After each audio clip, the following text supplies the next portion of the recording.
Dungan sa mga balita sa Serie 47.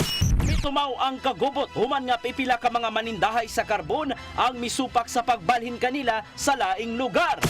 Pulisan sa Dakbayan sa Sugbo magbutang og mga personahe sa mga dapit nga adunay turista. Sunog sa ka barko, gisusi pa ang hinungdan. Crime volume sa Dakbayan sa Sugbo miubos og 50%. Sugbo, Kabisayan ug Mindanao, Pilipinas ug katawhan kutos maabot sa tong Sibya sa tibuok kalibutan mayong hapon. Live kita karon sa CCTN Channel 47 ug kini ang tulumanon sa nag-unang kasayuran nga angay natong masayran. Ako si Dennis Tabar. Tulumanon sa patas nga mga balita ug opinyon. Ako si Danica Cabales. Kini ang Serie 47.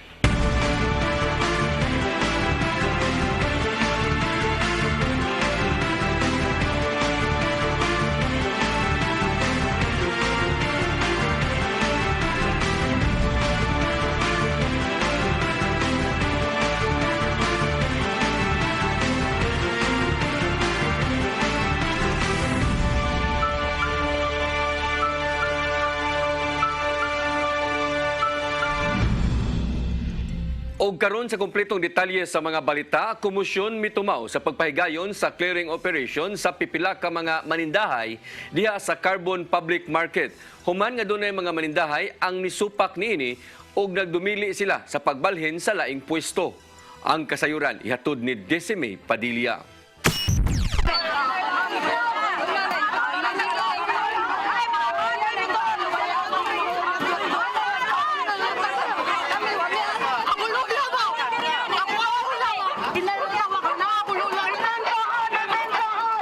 Komosyon nga naitabo sa pagpahigayon sa clearing operation sa pipila ka mga stalls nga iya sa Ambulant Vendors Association. Taliwa sa Unit 1 ug Unit 2 sa Carbon Public Market, human dunay mga manindahay ang misway og pugong sa clearing team sa Market Operations Division. Gani, aron mamintinar ang kahapsay og kalinaw samtang gihimo ang clearing operation, ang Cebu City Police Office kun CCPO mipadala sa ilang crowd dispersal management kun CDM ingon man. Dunay police personnel gikan sa Special Weapons and Tactics kun SWAT. Dunay mga manindahay nga naglinya og nagrally aron mapugngan ang pagpahigayon sa clearing operation. O gani dunay tinukmuray nga nahitabo tali sa vendors ingon man sa kapulisan. Si Police Lieutenant Colonel Wilbert Parilla, Deputy City Director for Administration sa CCPO miklaro nga dunay presensya sa kapulisan sa lugar kini aron mamintinar ang kahapsay og kalinaw ug walay masakitan. Matud ni Lieutenant Colonel Parilla kun ang mga manindahay dunay reklamo adto kini nila ang ipadangat sa Market Authority. So kung na sila i-complain based sa ato ang meeting, diya gipadalhan naman sila notices. Nya na sa giandam nga para sa ilahang mga pisto, no? So wala man sila mohead. So muna nga ang administrator muna nga nag-conduct na sila og clearing. So they requested for our persons. So wala may labot sa unsay ilahang guba dinha, ang atoa is peace and order. Madungog ang singgit sa mga manindahay nga dili matud pa makiangayon og bakatawhanon ang gibuhat sa ilaha nga sila gipapahawa sa ilahang pwesto bisan og walay court order ug wala matud pa kabalhinan. Si Winnie Mero, presidente sa Ambulant Vendors Association mibutyag nga matud pa walay klarong sabot nga nahitabog ang lugar nga balhinan nila daw susama og tangkal ug gingong dili pwede butangan sa ilang mga paninda. Dugang ni Mero walay court of demolition order nga napagawas ug matud pa gihatagan lang sila og notice nga muhawa sila sa ilang pwesto diing gulagway ni Mero nga dili pwede ug dapat matud pa ang mayor sa syudad mupagawas unta og demolition order. Ang amo na hangyo ba is communication ba? Naotetay sabot-sabot para di mainani ang sitwasyon. Na-shock na lang dito nga gipanalamig riot police di man may mga kriminal. Dili may mga terorista. Nawag gitalamig riot ug napay mga SWAT perting daghana. Asa mga justisya ni para sa mga pobre. Tinuon kung dunay mga manindahay nga supak nga sila ibalhin duna sa uyon. Sama ni Sonia Oy nga fruits ug vegetable vendor sa Carbon Public Market ug mibalhin sa interim market. Karon modumdum man gyud among customer ma'am. O basta lang ang imo lang imong batasan o pag-entertain mo sa imong customer, bisag unsa nimo kalayo at 200 gid ka. Okay, kami bitaw dito kami mangita asa ila Sonia maana raman pud. Samtang si Market Administrator Wendell Senas mipasabot nga ang mga stalls sa Ambulant Vendors Association ilhang gi-clear aron matagan sila og mas nindot nga stall ug aron sa papalapdan ang dalan Calderon. Sa pagpaygayon nila og clearing operation ang ilang gisaligan mang Market Authority resolution ug ang mga manindahay sa maong dapit na namutang sa dalan nga iya sa gobyerno dungan sa pabutiyag nga gipahibaw gyud ang mga manindahay sa clearing operation. pagbalik na mo ni Ma'am Raquel since December gani, January to June, wag undang mo ang consultation nila, no? Wag undang, in fact, katong hinangat ang eleksyon, ni try unta tag attempt ani nga mga activities, no? Kanya nadaan na lang sa silang hangyo nga unya na lang gid kuno kahuman. So karon lisod naman kayo kay ma-delay naman ang government project. Giduyog sab sa kasub-anan ang kaparian sa Cebu Archdiocesan Social Advocacies. Diin nagpaygayon sila og santos nga misa sa dapit kung asag himo ang clearing operation og sila nasagmuyo tungod kay samtang nagmisa kusog sab ang sounds nga ilang giulagway nga walay respeto. Pero makaingon ko, Iksoon, ikaw nga nagpatukar, mag-ampo mi nga mga pare, may oras na ka mga paninglon ka sa Ginoo. Kay imo ipakita ang walay respeto sa Ginoo. Kung kaya ninyong dili respetuhon ang Ginoo, damo nga dili niyo marespeto ang katawhan nga naagi karon sa demolisyon. Desmay Padilla, CCT News. Giprotestahan sa mga residente sa sitio Panagigugma, Barangay Punta sa lungsod sa San Remigio, ang usa ka American national gumikan sa giingong pagpangharas niini sa mga residente sa dapit. Ang American national giila nga si Sonny Miller, 65 anyos, kasamtangang nagpuyo sa mao nga lugar. Si Miller ang gireklamo nga namato og mga bata, na nagmal og mga mananagat og nanginsulto o ganang hulga sa mga residente sa dapit. Kagahapon, sobra sa usa ka gatos sa mga residente sa dapit ang nihimo og lihok protesta diin ilang gipanawagan ang pagpa-deport kang Miller. Nasayran nga una nang gideklarar nga persona non grata si Miller sa mga opisyales sa barangay diin kini gisuportahan usab sa konseho sa lungsod sa San Remigio. Gipanginaot ni Governor Gwendolyn Garcia nga magpabiling maayo ang relasyon sa Department of Interior and Local Government o sa mga LGU ubos sa bag-ong liderato. Niadto nakalabay nga Biyernes miduaw sa Interior Secretary Benjamin Abalos ngadto ni Garcia og nakahigayon kini sa paghihimamat sa mga opisyal gikan sa managlahing kalungsuran. Alang ni Garcia nga maayo kinahanglan nga maayo ang relasyon ug nalipay na siya sa pagdumala ni Abalos sa maong ahensya. Sangli gikinahanglan gyud ang papakigalayon sa nasudnong kagamhanan og mga LGU.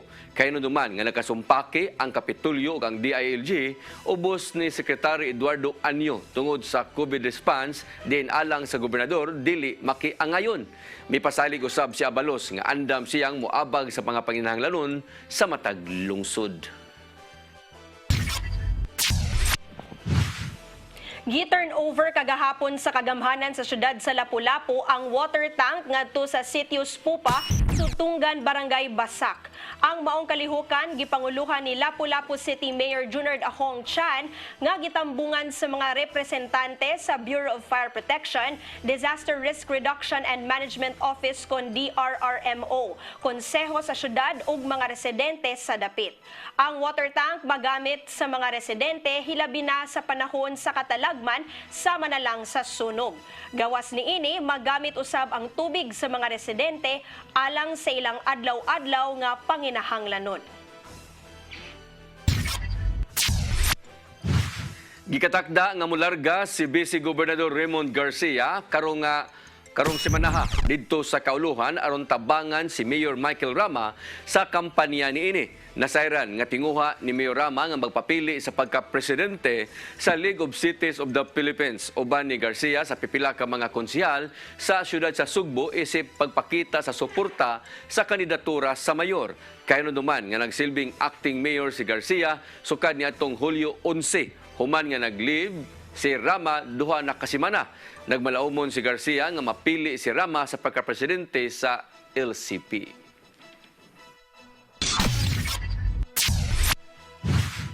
Gisaulog sa mga Katoliko dinhi sa Sugbo ang kapistahan sa Our Lady of Mount Carmel ni adtong Sabado.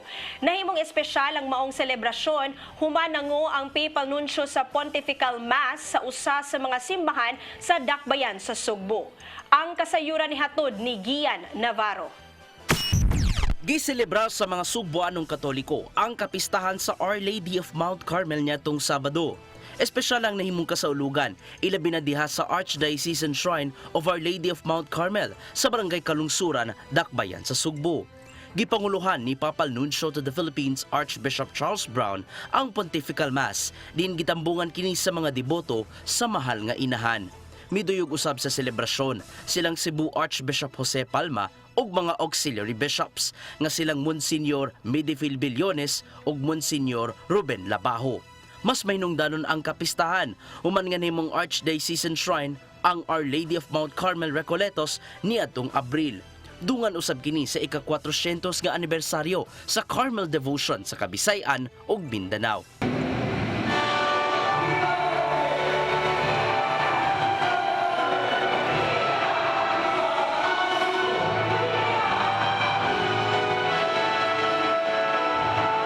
Human sa misa, naabtan sa news team ang pagpanghatag sa brown scapular ngadto sa mga deboto.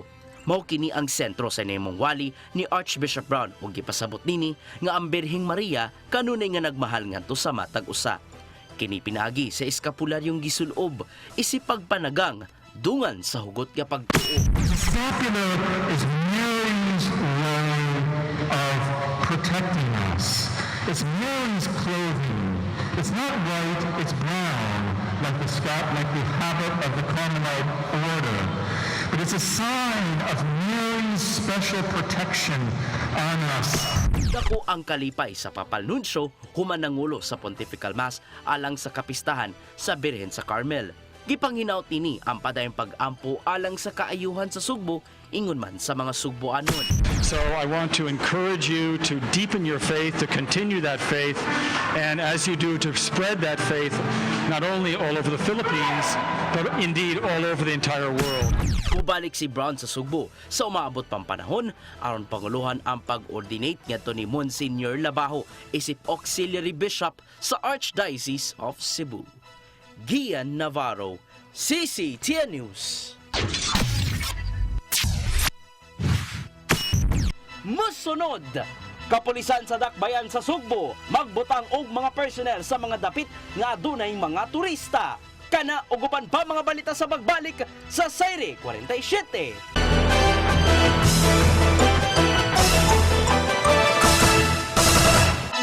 Balik sa ato mga balita, Kunsal Edita Cabahog nga naginusarang minority councilor diha sa Mandawi City Council ni saad og gapol cooperation ngadto sa administrasyon karon ni Mayor Jonas Cortez. Ang kasayuran ihatod ni Mererus Sagarino. Ni saad si Konsehal Edita Cabahog ang nag-inusarang minority councilor sa Konseho sa Syudad sa Mandawi na mokooperar sa administrasyon ni Mayor Jonas Cortez. Matud ni Cabahog nga ikaduhang higayon na kininiya nga siya ang nag-inusarang minority councilor una ni adtong tuig 2010. Ikaupat na kininiya nga termino pagkakonsehal una ni adtong tuig 2007. Hopefully, no, nga og naa tay mga kaayuhan nga himuon para sa mga Mandawihanon nga kuan pud sila, no, mo cooperate sad sila nato, no, anyway kay we're mandated by the people of Mandawi City, no, all of us in the council, so kana na ang ug unsay kaayuhan sad na ipa-approve sa mayor, no, sa council, so ako mo abide sad ko kun kaayuhan para sa Mandawi City, ngano kay gipili ibayata para kanang makatabang, makatampo ug unsay mga atong mahatag nga services or mga kaayuhan para sa mga Mandawihanon. Si Cabahog ang mangu sa Committee on Human Rights. Matud niini nga prioridad niya na mahatagan og yuta ang walay yuta og panimay ang mga walay panimay. Mapasalamaton usab siya sa mga nibutar kaniya ni adtong eleksyon bisan pa nga wala siya nangampanya. Gitugan sa konsehal nga na-diagnose siya og stage 3 ovarian cancer ni aging tuig. Matud niini nga giawhag siya sa miyembro sa bando Bagong Mandawi nga mobalik sa pagpanerbisyo. Na cancer-free siya ni atong Abril 25 ning tuiga. So praise jud kaayo, praise God jud kaayo. Wa jud imposible sa Ginoo. So cancer-free nako.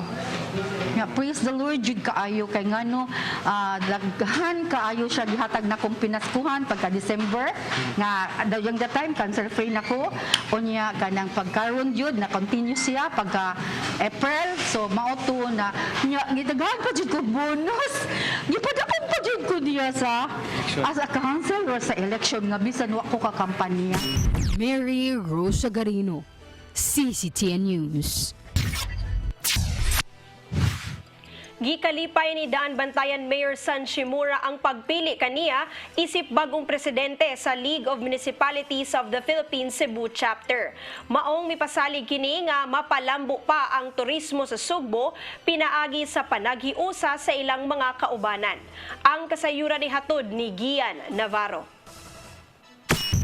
Nagkahiusa ang mga mayor sa probinsya sa Subo pagpili ngadto ni Daan Bantayan Mayor San Shimura isip presidente sa League of Municipalities of the Philippines Cebu Chapter. Niadtong Biyernes, nakadaog si Shimura pinagi sa unanimous votes atol sa ilang unang General Assembly sa usa ka hotel sa IT Park, Dakbayan sa Subo. Una nini, gikatingalahan ni Shimura ang en masse nga pag-nominate sa iyaha isip presidente sa LMP sa Sugbo. Butang nga gipasalamatan nini ang ubang mayor tungod sa dakong pagsalig ngadto kaniya. Huli pa ni Shimura ang pwesto ni kanhi Liloan Mayor ug karong Tourism Secretary Cristina Garcia Frasco. Salamat man gid ko. I told them it was a very big shoes to fill in, being the successor of no less than our DOT Secretary, Mayor Secretary Cristina Frasco. I assure them that together, if we will continue the unity that we had for the past 3 years, despite all the pandemic, all the calamities that Cebu Island has faced, we will conquer all these problems together. Usa sa mga naisgutan atol sa ilang General Assembly mao ang pagpalambo pa sa turismo sa probinsya sa Sugbo. Gipasabot ni Shimura nga pinagi sa gitawag nga Circuit Tourism, himuong all-in-one ang tourism package so sa kalugar nga sama lang sa gipatuman sa Suri-Suri Sugbo. Kay alang kaniya, dili lang kutob sa luling hayaw ang turismo, sanglit dako kini og ikatabang isip panginabuhian sa mga konstituente. Amo ang ipaningkamutan right now is to have that circuit so that the package between all the municipalities, all-in-one package from north to south and Midwest of sa uban parts nato depending on their products, tourism products.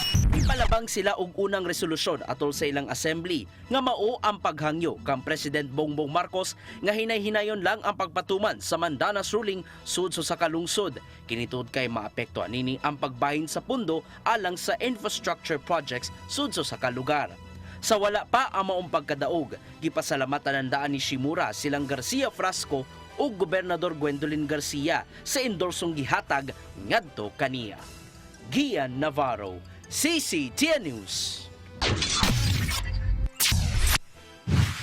Syudad sa Mandawi mosalmot sa pasigarbo sa Sugbo. Ang syudad mihangyo og financial assistance kadto sa kamgahamanan sa syudad sa Sugbo. Ang kasayuran ihatod ni Mary Rosa Garino. Mosalmot ang syudad sa Mandawi sa pasigarbo sa Sugbo nga isaulog karong Agosto 28. Sigo ni Consul Emeline Cortez Zafra, chairperson sa Committee on Tourism, nga magpulong sila karong adlaw kabahin sa ilang preparasyon alang sa pasigarbo. Matud ni Zafra nga nanawagan na sila sa mga choreographers nga ganahang motabang sa Mandawi. So muna siya tong kanon kay ang ato amang kuanan no isang panagtagbo sa Mandawi. Mo ito i-highlight. Yeah, mo na to i-highlight ang pagtagbo sa kuanon ni Santo Niño, Our Lady of Guadalupe ug ang kuan sa kanang Birhen sa Regla niya. Namsa atong San Jose, di ba? So kana siya ato ang i-highlight sa panagtagbo. Matud ni ini nga wala pa sila natap nga mga dancers apan posibleng mga tinun-an ra gihapon sa syudad. Kaganinang buntag gipasara sa konseho ang resolusyon pag-request og financial assistance sa kagamhanan sa probinsya sa Sugbo. Ang probinsya una nang nipahibaw nga mohatag og 1 ka milyon ka pesos sa tanang mosalmot nga mga syudad ug lungsod sa Sugbo. Naman ko'y financial assistance from the province nga ihatag sila nga 1M. So muna nag-submit og resolution para at least ma-release to nila. Unya muna currently ang city nagkuan sad ta nga muput up ta og budget for that. So we're also asking DepEd kung naabasad sila para at least daghan ang atong makuan ba mapuli na to ang budget. Gawas sa Mandawi, 50 pa ka mga lungsod sa lalawigan ang musalamot sa pasigarbo sa Sugbo, samtang ang syudad sa Sugbo ug Lapu-Lapu ang guest contingents. Mary Rose Sagarino, CCTN News. Kapulisan sa syudad sa Sugbo nagbutang mga personnel sa mga tourist destination sa Dakbayan nunot sa pagdagsa sa mga langyaw ug lokal nga mga turista. Seguridad sa mga bisita, prioridad sa kapulisan. Ang kasayuran ni hatod ni Arnold Bustamante. Hugot nga seguridad ang ipatuman karon sa kapulisan sa syudad sa Sugbo nunod sa pagdagsa na sa mga langyaw ug lokal nga turista sa mga suruyanan sa Dakbayan. Mato ni Police Lieutenant Colonel Janet Rafter, Deputy City Director for Operations sa Cebu City Police Office, nga daghang nga mga tourist destination sa syudad nga accredited sa Department of Tourism kun DOT nga mao'y gipatutukan karon sa ilang deployment sa Tourist Police Unit kun TPU. Kini mao ang mga heritage places sama sa Basilica, Magellan's Cross, Fort San Pedro, Plaza Independencia, Taoist Temple, Temple of Leia ug ang mga suruyanan sa bukid. So for now, with the instruction of our regional director to put mga police sa ato mga tourist destination, we have to strengthen it. Maybe we have to assess kung pila ka buok ang ato ang nabutang na karon, and then if we need to add more, if we need to beef up our security at the tourist destination, then we will. Wala mabalaka ang CCPO sa mga turista nga mobisita sa bukirang dapit sa syudad sa Sugbo sama sa Siro Flower Garden ug uban pa. Sanglit na may duha ka mga police community precincts nga nahimutang sa barangay Adlaon ug sa Malubog. Gawas sa mga tourist destination, palambon usab ang police visibility sa Carbon Public Market, sanglit kasagaran sa mga langyaw nga mga turista mukalit lang sa pagbisita sa mga lugar. So naatay mga kapulisan ana, but it doesn't mean also nga wala sila na accredit, dili nato up to na pasagdan. We have to conduct also mga patrol. So with especially niining atong mga mountaineers sa barangay kay mao gyud ni karon ang murag click sa mga tao kining mga tourist spot nato at the mountainous areas. Dugang ni Rafter nga hugot nila nga ipatuman ang health protocol sa bisan asang lugar sa Dakbayan Sugbo sanglit naghulga paghihapon ang coronavirus. Hinon wala nay dakop nga mahitabo tungod kay ang gabuhaton sa mga pulis mao na lang ang pagbadlo nga kinahanglan nga nakasulob og face mask ang mga tao. As far as we know our restriction for COVID now is the wearing of mask na lang yun. Sa mga wearing of mask, we still encourage the wearing of mask whether outside or inside venue. Ato na usab sila Police Assistance Desk nga gipangmuntar nga mao'y duulon sa mga turista kung makasugat og problema og dali na lang unya ang pagtabang kanila. Arnold Bustamante, CCTN News. Kagamanan sa syudad sa Lapu-Lapu ni saulog sa National Disability Prevention and Rehabilitation Week. Kongresista Cindy Chan nanawagan sa publiko nga undangon na ang diskriminasyon ngadto sa mga persons with disability. Ang kasayuran ihatod ni Patch Anthony Inso. Gisaulog sa kagamanan sa syudad sa Lapu-Lapu ang National Disability Prevention and Rehabilitation Week kaganihang buntaga. Ang selebrasyon gihimo sa Hopes Dome sa Barangay Gunob nga gipanguluhan sa City Social Welfare and Development Office kon CSWDO o gitambungan sa mga persons with disability kon PWDs. Lakip nga may tambong sa kalihukan mao pangu sa CSWDO nga si Jonar Dabalos, Kongresista Cindy King Chan ug mga konsehales sa syudad. Si Chan siyang bahin ang miawag ngadto sa publiko nga undangon na ang diskriminasyon sa mga PWDs ug hatagan sila og mga oportunidad aron molambo ang ilang kinabuhi ug sa ilang pamilya.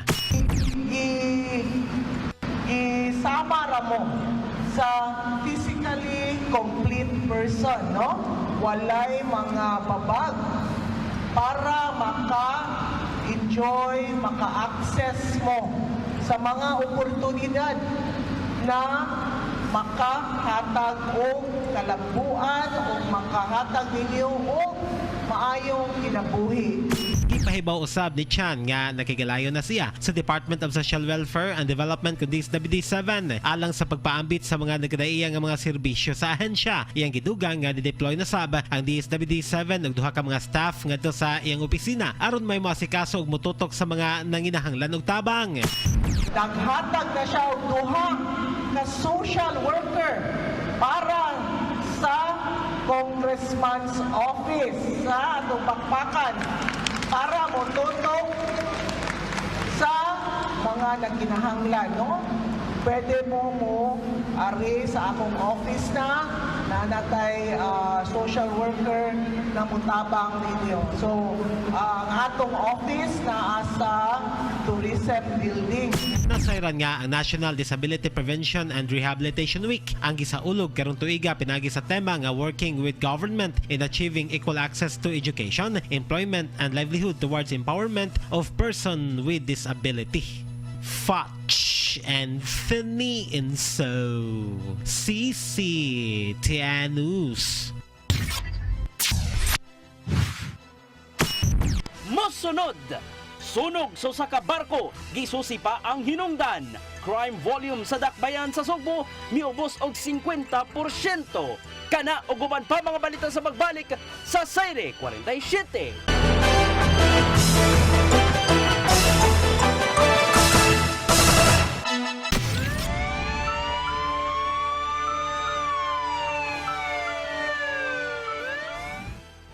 Balik sa ato mga balita, gisuta pa sa mga otoridad ang hinundan sa sunog nga ni Ulbo sa parkong nagutaw-utaw sa barangay Punta Inganyo, dakbayan sa Lapu-Lapu niadtong Sabado sa buntag.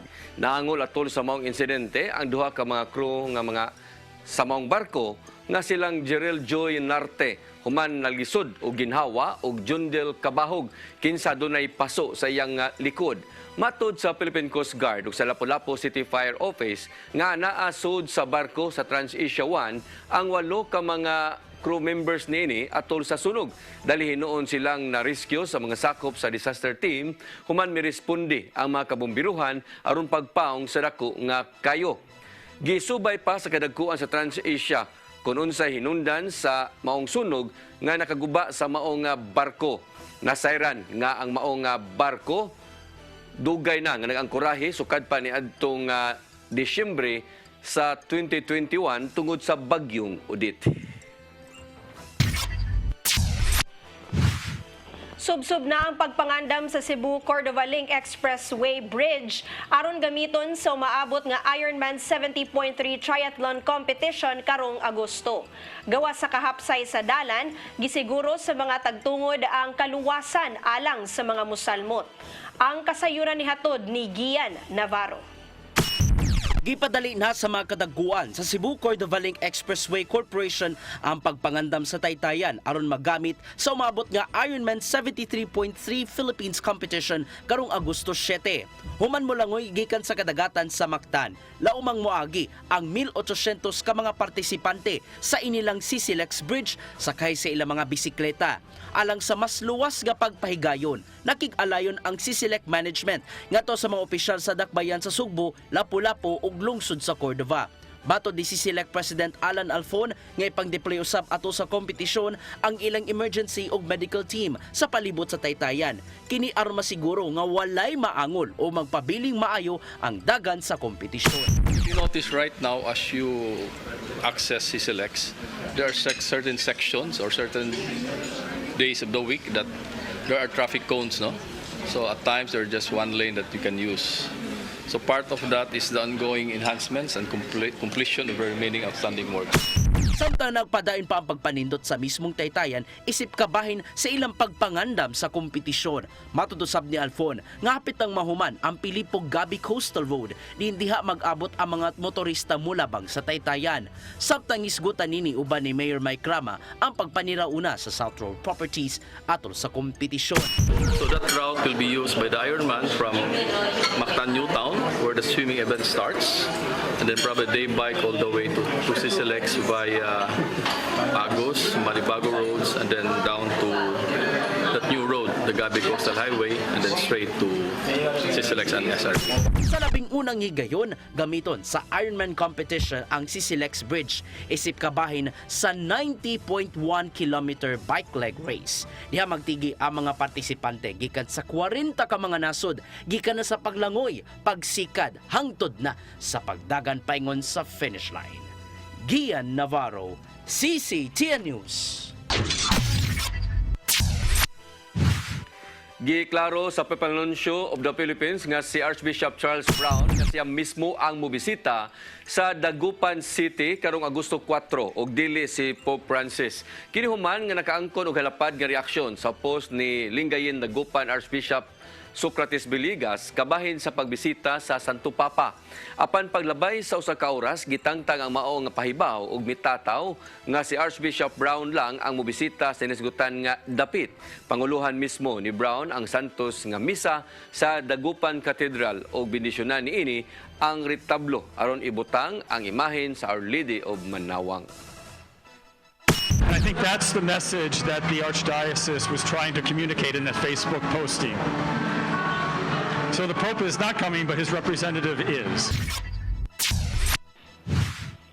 Crime volume sa dakbayan sa Sugbo miubos og 50% tungod sa pag-adjust sa ilang deployment. Motorcycle patrol hugot nga gipatuman nga maoy musod sa mga hilit nga lugar. Ang kasayuran ni hatod ni Arnold Bustamante. Gipasigarbo sa kapulisan sa syudad sa Sugbo nga miubos og 50% ang ilang crime volume sa 8 focus crimes itandi sa milabing semana.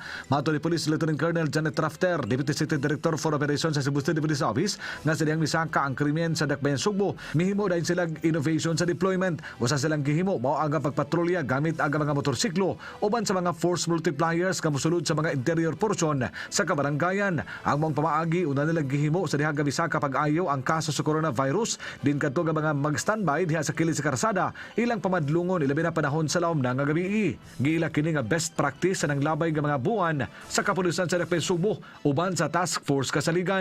We have conducted kanang mga mga patrols along the sitios, and then we have involved the barangay tanos and other force multipliers. So kay katong after the pandemic, murag this was very effective during the pandemic. Kung makakita mo, wala yung mga crime adto halos because what we did was tanan pulis nato naa sa mga sulod-sulod nga mga barangay, mga sitios.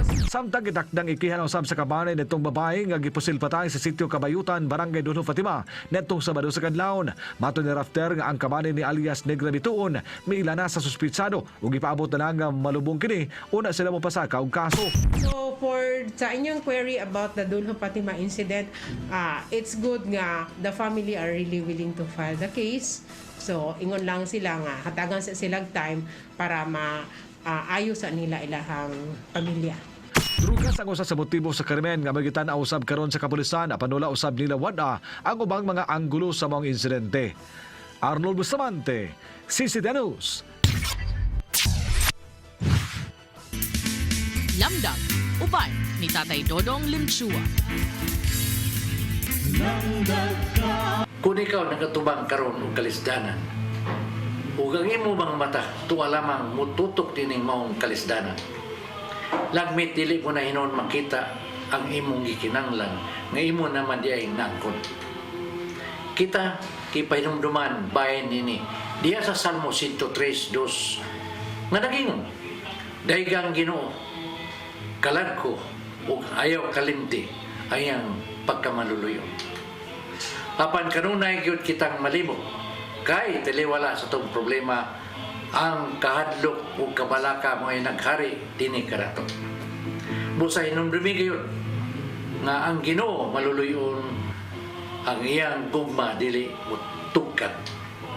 Ang iyang panginahanglan karon ihatag ang tanan mong pagsalig kaniya. Sulti siya nga diha lamang kaniya ikaw milaon. Ang iyang mga grasya atong madawat bisan kung kita dili takos nini. Ang misalig sa Ginoo dili gyud mapakyas. Ang milawom siyang tabang makadawat kayo. May isuon. Mao kini ang atong lamdag karong adlaw. Daghang salamat. Shalom.